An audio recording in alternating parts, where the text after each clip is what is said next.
Babae ka na hindi dapat paluhain at saktan. Hindi dapat iwan kapag hindi na maintindihan. Babae ka na nararapat at dapat na ingatan at pahalagahan. Sapagkat, binibini, hindi ikaw ang dulo ng karera. Hindi ka premyo na paligsahan dahil ang iyong halaga ay walang presyo at hangganan. Binibini, parati mo sanang pagkatandaan, hindi ka katipunero, kaya't hindi mo tungkuling ipaglaban ang bayang nagpasakop sa iba, hindi ka kayang protektahan at pahalagahan. Yan ang unang tula ko para sa iyo, ngunit di mo pinahalagahan at itong alay kong pag-ibig, hindi ka lumaban at agad kang lumisan. Ang masakit pa, sumama ka sa isang lalaki na hindi rin iba sa akin. Walang iba kundi ang aking matalik na kaibigan o ang aking best friend na itinuring kong kapatid. Na itinuring kong kapatid at nangakong walang iwanan at sa walang hangganan. Pero hindi ko lubos maisip, meron nga palang traiduran. Para sa aking ekstranghero na dating kasintahan. Kaya anong basahin ko ang huling tula para sa iyo.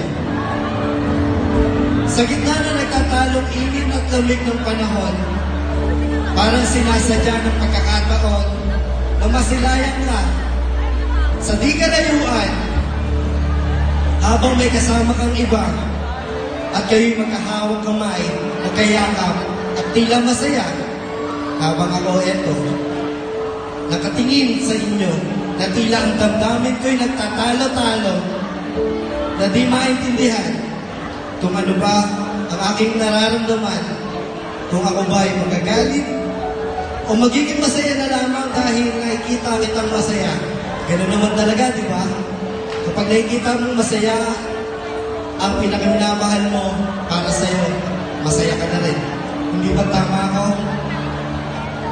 Hindi ako masasaktan at hindi ko maiwasan dahil sa aking nakita. Di ko mapigilan ang pagpatak ng aking mga luha.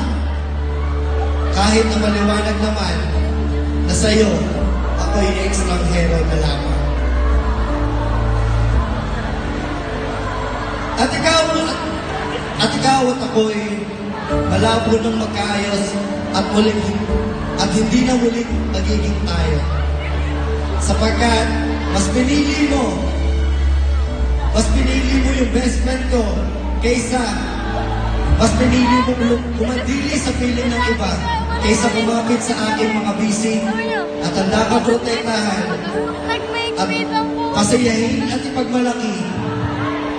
Ngunit huwag kang mag-alala sapagkat ang luha ko sa aking mga mata ay natuyo ng tuluyan. Ang sugat ng aking puso ay tuluyang ng nagilo. Kaya huwag kang mag-alala at mabahala dahil ako'y masaya na. At heto ako ngayon ay handa na muling buksan ang buhay pag-ibig. Ang panibagong kabanata ng buhay pag-ibig. Kaya naman, April, ang buwan ngayon, kasi init ng panahon, ang aking nagliliyang na pagmamahal ay aking iaalay para sa isang babae handa akong ipaglaban. Kahit ano naman ang aking nagaraan, kaya para sa babae gustong matikman at maranasan ang tunay na kahulugan ng pag-ibig, huwag kang mahiya sa akin ay lumapit. Handa akong hawakan ang iyong mga kamay at handa akong panindigan kahit nasan ka man at kahit sino ka man. Maraming salamat po. Ekstranghero ang pamagat ng aking piyesa.